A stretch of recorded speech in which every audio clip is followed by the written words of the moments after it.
4 avril 2001. Paul Heyman, personnage clé du catch hardcore, annonce la fermeture de la ECW. La fédération de l'extrême, endettée de presque 9 millions de dollars, n'a pas d'autre choix que de vendre la compagnie. En 2003, après plusieurs références à la ECW, la WWE rachète les droits et les biens de la fédération créée par Todd Gordon. Paul Heyman se verra offrir un contrat par la compagnie de Vince McMahon dès 2001. Commentateur, puis manager de Brock Lesnar, l'ancienne grande figure de la SEW semblait bien établie dans la fédération dominante des années 90. Mais en décembre 2004, un investisseur anonyme fait surface, faisant le pari fou de créer la plus grande fédération de tous les temps avec un apport de seulement 1 million de dollars. Un seul homme a les cartes en main pour mener à bien le projet nommé Elite. Paul Heyman. Ce dernier se voit donc confier la All Elite Wrestling. Paul Heyman, businessman et booker émérite, décide de tout miser sur le catcheur indépendant. Les stars indie et les jeunes loups prêts à se faire un nom dans la fédération de la révolution. La All Elite Wrestling est née. Et what's up les gens, j'espère que vous allez bien et aujourd'hui on se retrouve pour un nouveau numéro sur TEW 2016, l'épisode numéro 4 de notre carrière avec la All Elite Wrestling. Au mois d'avril 2005, nous allons terminer ce mois d'avril et débuter le mois de mai prochain. Nous sommes au jour d'AEW Dynamite, nous allons bien sûr tout de suite aller dans les backstage, voir s'il y a eu des incidents, voir s'il faut régler des affaires urgentes. Vous voyez, il y a toujours des morales issues, mais ce n'est pas grave, on réglera ça bien évidemment plus tard en temps voulu. De lutte, roulement de tambour, y a-t-il des incidents backstage? Non, nous sommes à 86% dans les backstage ratings, à savoir qu'il y a Chris Harris qui aujourd'hui ne sera pas présent avec nous. Apparemment il bosse autre part, l'ami Chris Harris, pas de soucis, pas d'angoisse de toute façon. Il n'y avait pas de plan pour lui ce soir. Nous allons bien sûr aller comme d'habitude dans le Midwest où nous attendons 1000, n'importe quoi, 908 pèlerins, 1000 personnes, j'aimerais bien les avoir dans les gradins. Mais j'ai l'impression que c'est pas pour tout de suite. Je boucle le show et on en parle juste après. Et rigolez les potos, c'est parti pour le premier show de la vidéo, l'AEW Dynamite de la 3e semaine du mois d'avril 2005. On était au IA Marcus Community Fair devant 957 pèlerins, un petit peu plus que prévu. Nous démarrons le show les gens avec un segment d'ouverture qui nous fait un bon 60 de rating avec une nouvelle tête. Et oui, Samoa Joe est présent, Samoa Joe est All Elite. C'était la signature de contrat de fin de vidéo que je voulais d'abord vous laisser secrète et puis je me suis dit bon, finalement Samoa Joe, je vais peut-être vous le montrer comme ça, il fera la une de la miniature de cette vidéo, histoire quand même eh bien qu'on puisse marquer le coup. Samoa Joe is All Elite et Paul Heyman nous présente, Samoa Joe nous présente cette nouvelle acquisition.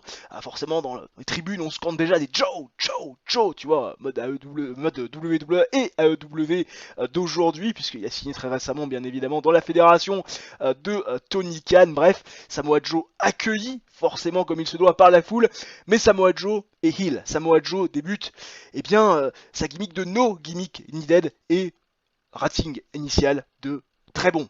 Incroyable Samoa Joe, tu vois, ça marche super. Et Samoa Joe, il a qu'une envie, c'est de devenir le vrai champion de la All Elite Wrestling, de donner à ces gens un vrai champion à cette fédération de l'élite, parce qu'il part du principe, et bien que Dustin Rhodes est un vieux, est un pré-retraité qui ne mérite pas véritablement ce titre et n'a pas les épaules, tu vois, pour avoir, bien tout simplement le titre de l'élite autour de ses hanches. Il veut le prendre, ce titre, il veut devenir le vrai champion. Et d'ailleurs, j'ai commencé une storyline, d'ailleurs qui n'a pas débuté, qui s'appelle Who Will Be the True AEW World Champion. Seulement Samoa Joe est coupé par Tyler Black, le petit Tyler Black, aka Seth Rollins à la WWE, qui en a marre d'entendre parler Samoa Joe et qui veut l'action, tu vois. Il dit avant de parler, avant de te promouvoir en tant que vrai champion de la WWE, commence déjà par gagner un match, je te défie ce soir. Et Samoa Joe lui dit ok, pas de souci. Et le match va suivre dans le segment d'après. Alors on va quand même regarder ce qui se passe, bien évidemment. On nous dit que Paul Heyman a paru excellent, ce qui est tout le contraire de Tyler Black. En revanche, pas véritablement d'informations sur la prestation de Samoa Joe sur ce segment d'ouverture, mais au vu de sa gimmick qui a plutôt bien fonctionné, au vu du rating global de ce premier segment de la soirée, autant te dire que c'était plutôt pas mal. Derrière, le match suit, il nous fait également un 60. Et dans un match décent, puisqu'il est défini comme tel, Samoa Joe va bien sûr défaire Tyler Black, vous vous en doutez, en 8 minutes 10 via pinfall avec le Iceland Driver, un match que j'ai mis en style The Show, histoire, tu vois, un petit peu de marquer le coup, de faire faire commencer le show, tu vas faire débuter le show sur de très bonnes bases. Samoa Joe et Tyler Black qui apparemment une excellente chemistry ensemble. C'est-à-dire qu'on pourra refaire des matchs entre Samoa Joe et Tyler Black. La foule forcément qui devient plus chaude hein, avec ce match-là, tu m'étonnes. Ça part sur super base. Samoa Joe fait un super 68, 29 pour Tyler Black. Bref, victoire de Samoa Joe qui prend sa première victoire et qui prend le momentum également qui va avec. Derrière, on voit rouge, mais c'était normal, je le savais, je m'y attendais, mais on continue à construire cette rivalité, une rivalité de lower mid-card dans la division tag team, c'est important, voilà, de construire l'avenir, d'essayer de construire nos jeunes pour en faire des futurs stars. Vous le savez, on va éviter de faire comme Vince McMahon, qui se repose sur des anciennes gloires pour essayer de donner de l'intérêt au show, hein. Quand on voit qu'on fait revenir Brock Lesnar, quand on voit qu'on fait revenir Stone Cold, ça veut dire qu'on n'a clairement pas de plan, et surtout qu'on n'a clairement pas de star bien établie et prête à être créée, hein. C'est un peu le problème. Et donc dans ce segment, hein, nous avons Ami Weber qui va interviewer Kevin Steen qui est dans le ring, Kevin Steen qui la semaine dernière a pris une victoire importante face à Mike Mizanin avec ce petit paquet qui avait surpris Mike Mizanin alors qu'il dominait complètement face à un Kevin Steen complètement blessé, meurtri psychologiquement et physiquement. Et Kevin Steen, tu vois, il se chauffe et il dit ce soir, je veux les deux, je veux Mike Mizanin, je veux Travis Smell, je veux les Young Wolves au complet, je veux les battre dans un match handicap. Et forcément, là, Mike Mizanin, Travis Smell, Becky Belair qui arrivent sur la rampe disent mais attends mon pote, t'es complètement marteau. La semaine dernière, t'as gagné, t'as eu un énorme coup de chance. Les 2 dernières semaines écoulées, tu t'es fait casser la gueule. Qu'est-ce que tu nous chantes, mon petit pote? Tu vas te faire détruire. On va te détruire, on va te faire mal. On va te mettre fin à ta carrière. C'est quoi ton problème? T'as un peu au casque, qu'est-ce qui se passe? Et Kevin Steen, c'est là qui dit venez, je vous prends les deux. Bon, forcément, Travis Smell et Mike Mizanin, tu vois, ils vont pas perdre une opportunité, tu vois, de pouvoir blesser, faire mal à quelqu'un, donc ils acceptent forcément. Alors qu'on nous dit que Kevin Steen a été absolument dégueulasse au micro, voilà, ça ne m'étonne pas vu ses notes au micro dégueulasses de l'époque. Travis Smell, en revanche, lui qui a eu pris beaucoup de plaisir à aller en dehors du script et qui c'était plutôt pas mal. La storyline qui permet de gagner du segment, c'est ce segment pardon qui permet de gagner un petit peu de hit sur cette storyline. Et le match qui suit, bien sûr, oui pourquoi pas, affiche-moi des news alors que j'en ai rien à foutre. Le match nous fait un petit 39, oui un petit 39 des familles, qui est mieux que le segment à 34 précédent, ça paraît logique, et les Young Wolves dans un match avec une décente réaction de la foule et un match de catch un petit peu moyen, vont défaire bien sûr Kevin Steen en 7 minutes 18, quand Mike Mizanin va défaire Kevin Steen via pinfall avec le reality check, ancienne prise de finition, vous vous en souvenez à l'époque où il faisait équipe avec John Morrison, Mike Mizanin qui prend donc sa revanche face à Kevin Steen qui la semaine dernière l'avait volé avec ce petit paquet. Les performances in ring sont de 38 pour Kevin Steen, 35 pour Travis Smell et 22 pour Mike Mizanin. La storyline qui bien évidemment avance avec ce segment, mais ce n'est pas terminé, vous vous en doutez bien, puisque derrière, alors qu'on augmente le rating à chaque fois, et bien Mike Mizanin et Travis Smell vont prendre à partie Kevin Steen et commencer à le tabasser sous l'impulsion et sous les ordres de Becky Belair, tu vois, qui est un peu la chef de file hein, quelque part aussi un petit peu qui dit à ces garçons allez-y défoncez-le, profitez-en, et ils vont commencer à Mike Mizanin et Travis Smell à défoncer, à battre, à tabasser l'ami Kevin Steen, et là El Generico fait son entrée, fait son retour avec vous savez 2 barres de barbelés, et il va monter dans le ring et il va essayer de frapper Mike Mizanin et Travis Smell avec, alors que les deux essayent de s'enfuir forcément, hein. Generico qui a encore des bandages sur la tronche, tu vois, à cause de l'attaque à coup de chaise d'il y a 2-3 semaines si je ne dis pas de bêtises. Et El Generico qui relève Kevin Steen et qui célèbre ensemble le courage de Kevin Steen et le retour bien sûr d'El Generico. La storyline avance avec ce segment, vous vous en doutez bien. Derrière, Ami Weber est avec Sean Waltman, backstage, et Sean Waltman, la semaine dernière, ça lui a pas plu. Ça lui a pas plu de perdre face à Dustin Rhodes et Bryan Danielson, et surtout ça ne l'a pas plu de voir Bryan Danielson blesser Justin Credible qui ce soir n'est pas apte. Il n'est pas apte à catcher Justin Credible qui a dû taper sous le Castle Mutilation de l'ami Bryan Danielson, et il a mal au bras, blessé au bras l'ami Justin Credible, et Sean Waltman qui veut que la guerre se termine là tout de suite maintenant face à Bryan Danielson. J'avais dit que cette storyline était terminée, mais j'ai besoin d'un main event, voilà, et le fait que Justin Credible ne soit pas présent ce soir, qu'on vende une blessure qui est faible de Justin Credible ce soir qui a été infligée par Bryan Danielson, ça me permet de vendre le main event. Sean Waltman qui veut venger son frère d'armes X Factor et qui challenge Bryan Danielson dans le main event. Vous en doutez bien que Bryan Danielson va accepter le challenge de Sean Waltman. Rien de bien spécifique à noter sur ce segment. Derrière, Kip James va faire face à Jay Briscoe. On s'en souvient, Beji avait battu la semaine dernière Mark, Pépère qui a encore mal à sa rotule, hein, problème chronique au niveau de la rotule pour le pauvre Mark Briscoe, si jeune et pourtant déjà si cassé. Et dans un match avec une bonne hit et du descend catch, Kip James va bien sûr défaire Jay Briscoe en 7 minutes 52 via pinfall avec le famous Christopher Daniels était bien sûr présent à la table de commentateurs pour commenter le match et pour également un petit peu trash talk Kip James. D'ailleurs on nous dit que l'intensité physique du match était un petit peu trop importante. Me serais-je encore une fois trompé dans l'intensité du match? Pourquoi pas, ça peut arriver. La performance de Kip James qui a été apparemment excellente, tu m'étonnes, un petit 64 de performance in-ring quand Jay Briscoe fait un petit 24-40 de performance in-ring d'écart entre les deux.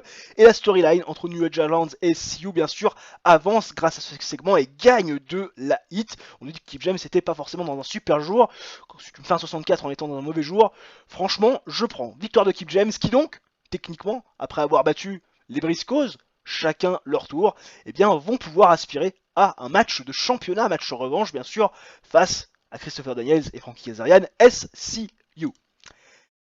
Et enfin, le main event de ce show, Bryan Danielson face à Sean Waltman, match avec une très bonne hit et du bon catch. Oui, pour ce main event qui nous fait un bon petit 59.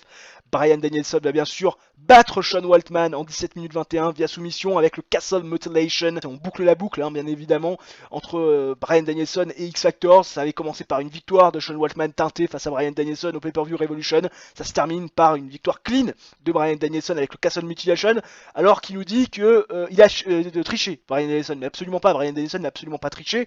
Bryan Danielson a gagné clean. D'ailleurs, on ne mentionne pas le fait que Samoa Joe est intervenu pour distraire Bryan Danielson, mais ça n'a pas fonctionné. Ça a plus fait chier Sean Waltman qu'autre chose. Et Bryan Danielson en a profité pour faire taper Sean Waltman. Il l'a pris dans son Castle Mutilation, il l'a fait taper. Bryan Danielson remporte donc la rivalité, cette pseudo-rivalité, et remporte le main event du soir face à Sean Waltman. Sean Waltman qui était un petit peu énervé de perdre ce match, qui a un peu fait la gueule, qui a essayé d'intimider d'ailleurs Bryan Danielson pour me faire changer d'avis. Mais Taras, déjà que tu te drogues, à un moment donné tu vas pas me faire chier si je donne une victoire à quelqu'un d'autre. On fait un 59 de rating, ou un 57 si je ne dis pas de bêtises, ce qui est plutôt un show correct, alors que là on a le profil de Christina McGraw, pourquoi pas. Bon, pour l'instant on n'a pas besoin d'arbitre, loin de là, on a Earl Hebner qui est très très bien, pas de soucis, pas d'angoisse. Au niveau du TV rating, toujours moins de 0.01, et au niveau donc de l'avis de Christopher Daniels, on dit que Jay Briscoe n'a pas le truc.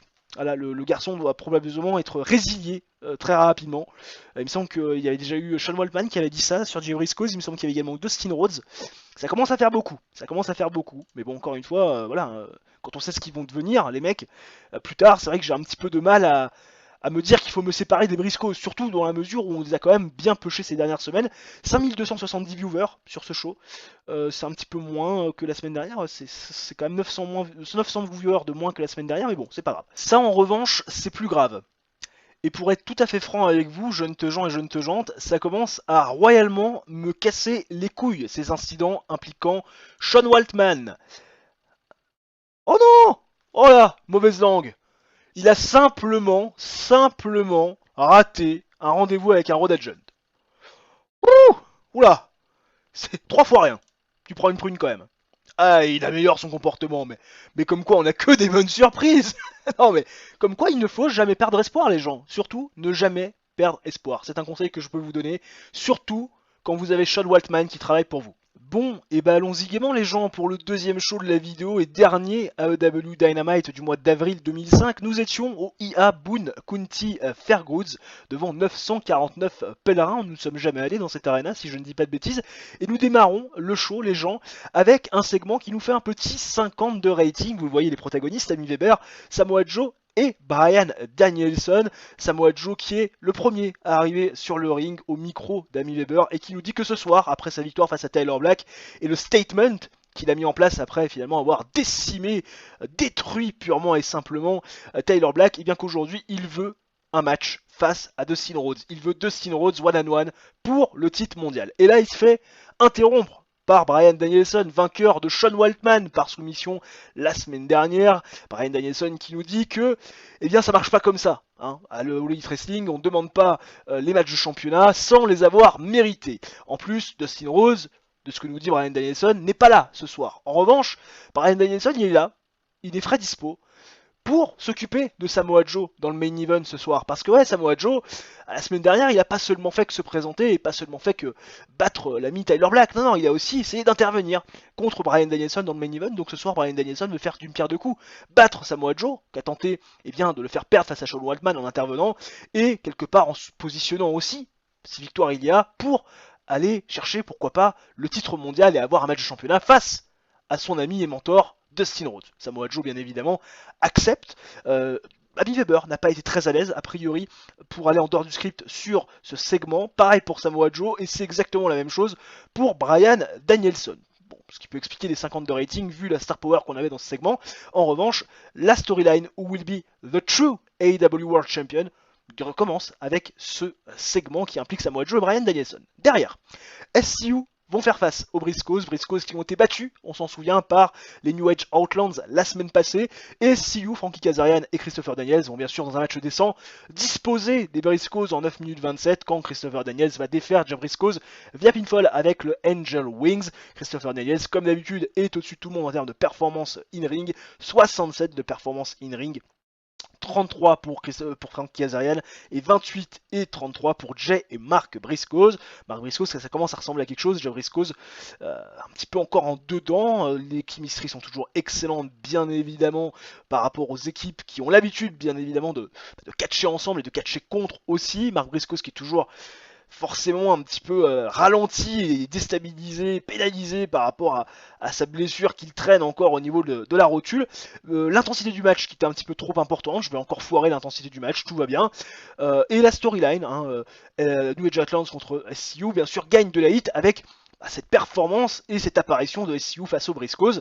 Et derrière, Beji et Kip James, les New Age Outlands, vont confronter Frankie Kazarian et Christopher Daniels et ils vont demander un match de championnat parce que, eh bien, ils ont battu Mark et Jay Briscoes les 2 dernières semaines écoulées et donc désormais, ils veulent tout simplement pouvoir, eh bien, avoir ce match de championnat et quelque part aller retrouver la possibilité de prendre les titres face à Christopher Daniels et Frankie Kazarian qui, lors de Revolution, eh bien, avaient pinned les Briscoes. Seulement, eh bien, Christopher Daniels, il leur dit que gagner en single competition contre Mark et Jay Briscoes, c'est bien, mais on est dans la tag team competition, on est dans la division tag team, et si on veut être champion par équipe, eh ben, il faut gagner des matchs par équipe. Donc, Christopher Daniels et Frankie Kazarian, selon les dires de Christopher Daniels, n'accepteront d'affronter Beji et Kip James, les New Age Outlands, uniquement quand ces derniers battront fair and square les Briscoes, comme ils viennent de le faire, en Tag Team Competition.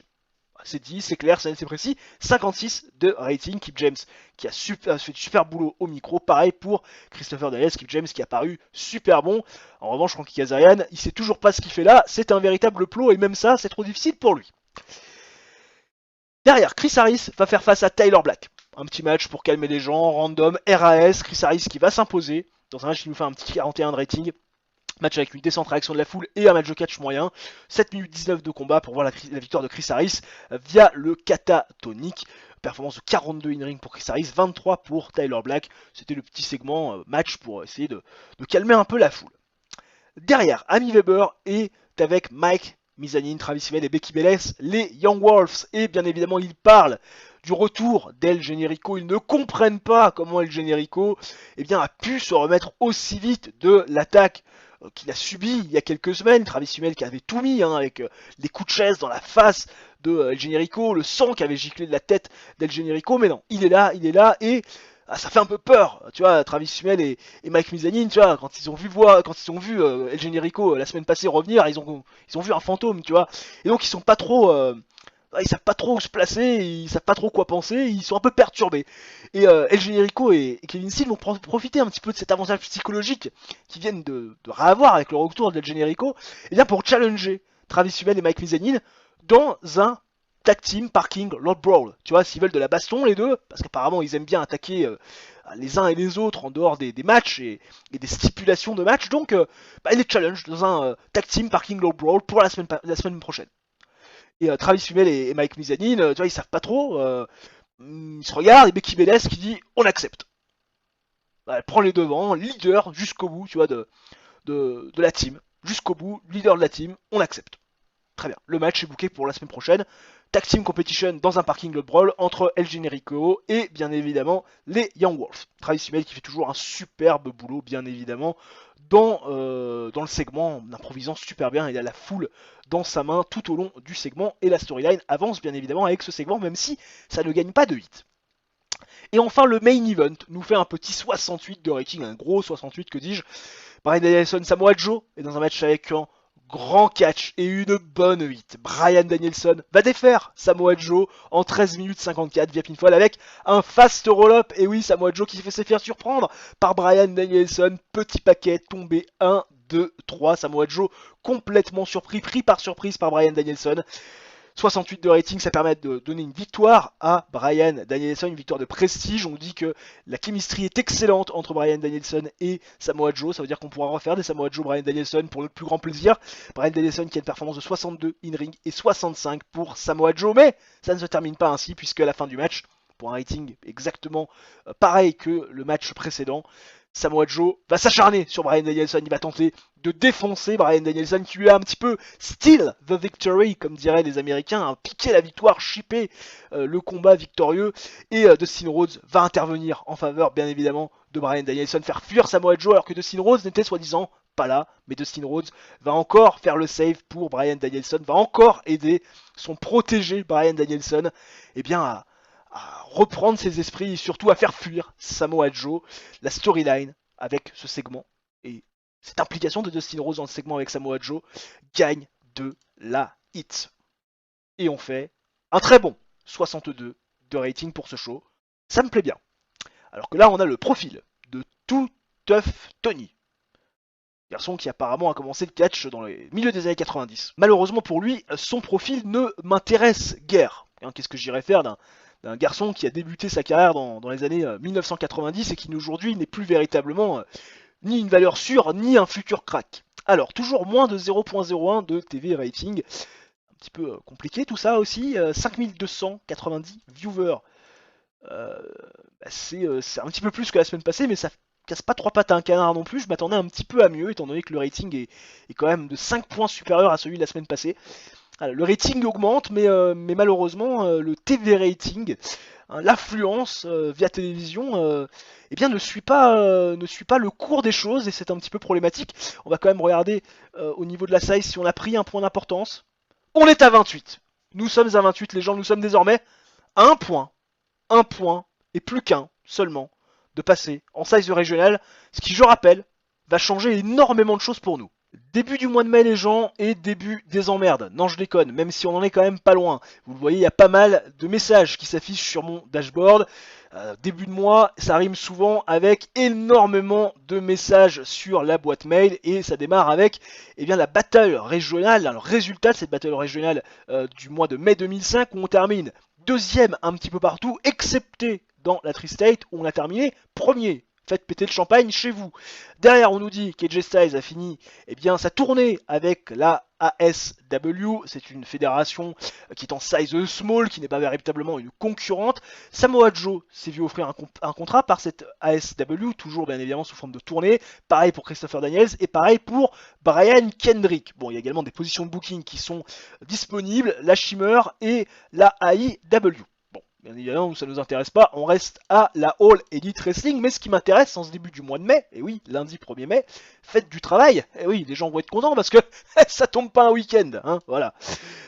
Donc, 58 000 $ de déficit ce mois-ci, sur le mois dernier, 58 000 $ de déficit, c'est quand même beaucoup moins que le mois dernier. Bon, en même temps, on a fait un show de moins puisqu'il y avait le fameux Pay-Per-View Revolution lors du mois de mars, mois d'avril, avec donc presque 60 000 $ de pertes. Alors, qu'est-ce qui s'est passé? Parce que moi aussi, c'est pareil, je découvre le tableau comme vous. Je ne vais uniquement sur ces finances qu'avec vous lors des bilans de fin de mois. On a fait 30 192 $ de tickets vendus. Ce qui est un petit peu moins que le mois dernier. Normal, il y a un show quand même également de moins. On fait un peu moins de TV revenus. Les sponsors, c'est un petit peu moins présent. Le merchandising, on a fait plus que le mois dernier et autant que le mois de février. C'est en nette progression. Au niveau du MISC, on gagne 2000 $, un petit peu plus que le mois dernier. Au niveau des coûts de worker, comme on a fait un show de moins, forcément, ça coûte un peu moins cher, 73 840 $ contre 98 580 le mois dernier. Au niveau des coûts des shows, on est quand même à 17 200, c'est normal, on a eu des arènes, on a loué des arènes beaucoup plus grandes pour forcément amener plus de monde dans ces arènes. Au niveau du marketing, ça coûte toujours la même chose. Le merchandising, le coût de production est un petit peu plus élevé que le mois dernier, mais un petit peu moins qu'il y a 2 mois. Au niveau de la production, ça coûte 26 520, c'est normal, c'est un petit peu moins que le mois dernier, puisqu'un show de moins. Et au niveau du MISC, c'est toujours pareil. Autant dire que, pour l'instant, au niveau déficit, on reste dans nos standards. Et bah putain, voilà la meilleure de la semaine. Frankie Kazarian qui me demande du pognon. Non mais est-ce que vous y croyez? Le mec est nul, et nul c'est un euphémisme, hein, et il me demande quand même d'augmenter sa casque. Alors qu'est-ce qu'il veut? Il touche 430 $ par apparence. C'est vrai que bon, c'est pas forcément énorme. C'est moins que les 760 $ qu'il vaut. Donc il veut 330 $ de plus. Et ben on va faire la technique à la Suri. On va lui donner 75% de ce qu'il veut, 248 $ qui ont été donnés, et normalement, il ne fait pas la gueule. Si, il fait la gueule. Est-ce que c'est par rapport à ça? Non, c'est par rapport au push que je lui ai assigné. C'est impressionnant quand même, hein. Tous les catcheurs nuls à chier, tu vois, qui méritent pas leur push, parce que quand même le mec est champion, c'est les mecs qui se plaignent le plus. Alors que les mecs qui pourraient avoir plus et qui n'ont pas, eux ne se plaignent pas. C'est quand même toute une histoire le bordel, hein. Ah ouais, non mais des fois ça fait réfléchir. Petit détour dans les backstage, les gens, avant de s'attaquer au show et bien évidemment d'en parler ensuite. On va régler un incident entre Beji James et Matt Jackson. Alors, connaissant le comportement de Beji James dans le jeu et les rumeurs qu'il y a pu avoir sur lui IRL, je suis en train de me dire que ça pourrait éventuellement être quelque chose de négatif. Mais bien sûr, forcément, c'est évident. Beji James qui a causé pas mal de hits avec Matt Jackson quand il l'a tout simplement critiqué par rapport à ses capacités in-ring. Bon, c'est vrai que c'est pas fou, je suis d'accord avec Beji James, c'est pas fou. Mais encore une fois, t'as un rôle de vieux briscard, tu pourrais éventuellement le prendre sous ton aile, hein, au lieu de le critiquer ouvertement. Slap over race, je peux pas faire autrement. Voilà, l'incident, rien ne résulte de ça. Qu'est-ce que tu veux que je fasse de plus? Je vais quand même pas coller une prune à Beji James alors que sur le principe il a raison. Matt Jackson, c'est pas fou quoi. Ça casse pas trois pattes à un canard quoi. C'est parti les gens pour le premier AEW Dynamite du mois de mai 2005 qui est également le dernier show de notre vidéo. Et oui, comme je dis à chaque fois, toutes les bonnes choses ont une fin. Nous avions durant ce show 956 personnes qui étaient regroupées au IA Boone County Fairgrounds. Je ne sais pas où c'est quelque part dans le Midwest. Allez chercher cette arena pour les plus curieux d'entre vous. Et nous débutons donc ce show les gens avec un segment qui nous fait un petit 48 de rating. Les protagonistes, vous les voyez à l'image, Jamie Weber, Dustin Rhodes et Bryan Danielson. Et dans ce segment, Dustin Rhodes va d'abord féliciter Bryan Danielson pour sa victoire face à Samoa Joe dans le main event, victoire qui n'a pas été aisée à aller chercher sur le papier. Samoa Joe était clairement le favori, Bryan Danielson comme d'habitude a déjoué tous les pronostics. de Dustin Rhodes qui est fier de son protégé Bryan Danielson puisqu'il l'a pris sous son aile et il espère qu'avec cette victoire il va pouvoir affronter Bryan Danielson pour le titre. Et oui, donner un match de championnat à Bryan Danielson parce que son record commence à quand même être assez intéressant. Et puis il nous dit également que ce soir, dans le main event, il est prêt à donner une opportunité à Samoa Joe pour l'affronter, lui Dustin Rhodes, le champion, dans un match tag team où il fera bien sûr équipe avec Bryan Danielson. Il laissera le soin à Samoa Joe de choisir son partenaire. Dustin Rhodes qui apparemment s'améliore sur sa gimmick, Amy Weber qui a très bien improvisé durant ce segment et la performance de Dustin Rhodes qui a été fantastique. Voilà pourquoi ce garçon est pour l'instant le champion du monde de la All Elite Wrestling. Le restera-t-il après sa future rivalité face à Samoa Joe? Perdra-t-il le titre? Ça, c'est toute la question, bien évidemment, vous le saurez en visionnant les prochains épisodes. Le mec qui fait du teasing. Et bien sûr, la storyline, gagne de la hit, bien évidemment, avec ce segment. Ensuite, nous voilà avec un match tag team. Il y aura énormément de matchs tag team, trop peut-être de matchs tag team sur cette carte parce que des segments, il n'y en a pas beaucoup. Il n'y en aura plus qu'un derrière, un segment vraiment micro à micro. Mais sinon, voilà, c'est que des matchs et pratiquement que des matchs tag team. Et on démarre avec peut-être le plus important, oui j'allais dire non parce que celui du main event le sera aussi, un match entre les New Age Outlands et les Briscoes qui jouent là leur avenir pour être challenger numéro 1, qui jouent un match de championnat.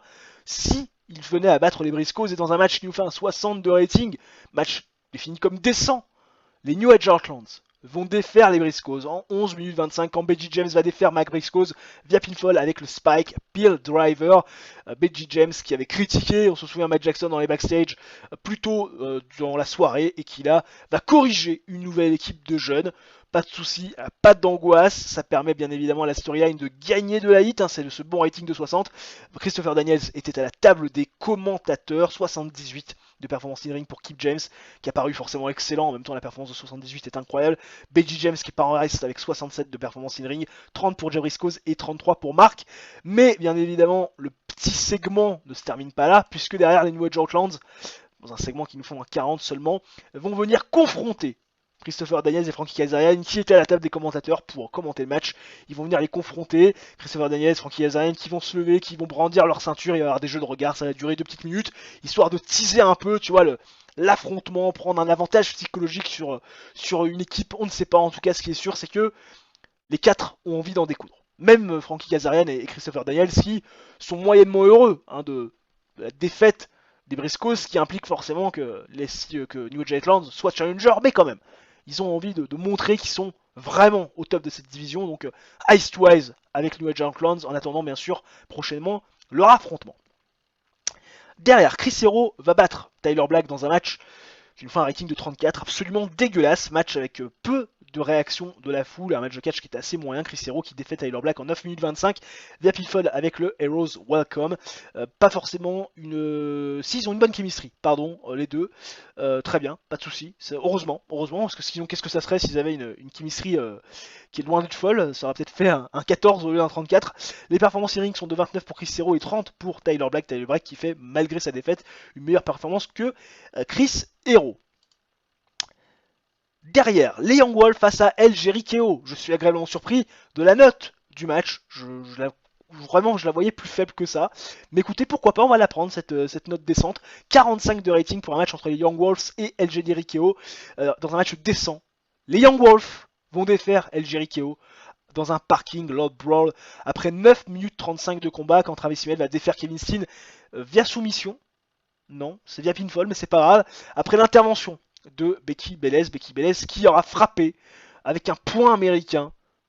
Voilà, alors qu'elle était dans le dos de Kevin Steen, elle aura frappé avec un point américain Kevin Steen derrière la tête, en plein dans la nuque, ce qui permettra derrière à Travis Smell faire passer Kevin Steen à travers la pare-brise d'une bagnole. C'est un stun bump, comme pourraient l'appeler certains, puisqu'il a effectivement pris un stun bump Kevin Steen. On part du principe que c'est ce fameux passage à travers une vitre de bagnole. Tombé 1, 2, 3, Travis Smith et Mike Mizanin, qui vont bien évidemment prendre cette victoire et qui gagnent également la rivalité puisque la storyline se termine avec ce segment. 34 de performance in-ring pour Travis Smith, 27 pour Mike Mizanin, 46 de performance in-ring pour Kevin Steen et 36 pour El Jericho. Kevin Steen est en train de faire des performances assez incroyables, en tout cas pour un jeune catcheur. Oui, je me doute. Derrière, le main event, 71. On a failli battre la meilleure note et le meilleur match de l'histoire de la fédération. Match entre Bryan Danielson et Dustin Rhodes d'un côté et Samoa Joe et AJ Styles. Oui, AJ Styles a été le partenaire choisi par Samoa Joe. Et dans un match jugé exceptionnel, AJ Styles et Samoa Joe vont défaire Bryan Danielson et Dustin Rhodes en 17 minutes 29 quand AJ Styles va défaire Dustin Rhodes via pinfall avec le Styles Clash. Eh ouais. Pas prévu ça. Pas prévu. Vous voyez Samoa Joe? Vous auriez vu Samoa Joe? Eh ben non, AJ Styles. AJ Styles qui pin fair and square Dustin Rhodes dans ce match tag team. AJ Styles qui a paru apparemment dans un mauvais jour, mais quand même 67 de performance in ring, 63 pour Samoa Joe, 71 pour Dustin Rhodes, 60 pour Bryan Danielson. Et la storyline Who will be the true, pardon, on va le faire à l'anglaise, AEW World Champion. Il gagne de la hit. On fait un 64. Et on améliore bien sûr notre popularité dans 2 régions. Le random profil de Dutch Mantel. Booker apparemment, et commentateur. Pourquoi pas? Un bon brawler. Après il m'intéresse pas des masses, je vous avoue. Je préférais recruter un Brock Lesnar, comment il s'appelle, un Chris Jericho qui a été approché aussi dans la carrière, là j'ai oublié de vous le montrer, par la TNA, parce qu'il est en fin de contrat avec la WWE. Je préférais avoir ces catcheurs là plutôt que Dutch Mantel, je te le cache pas.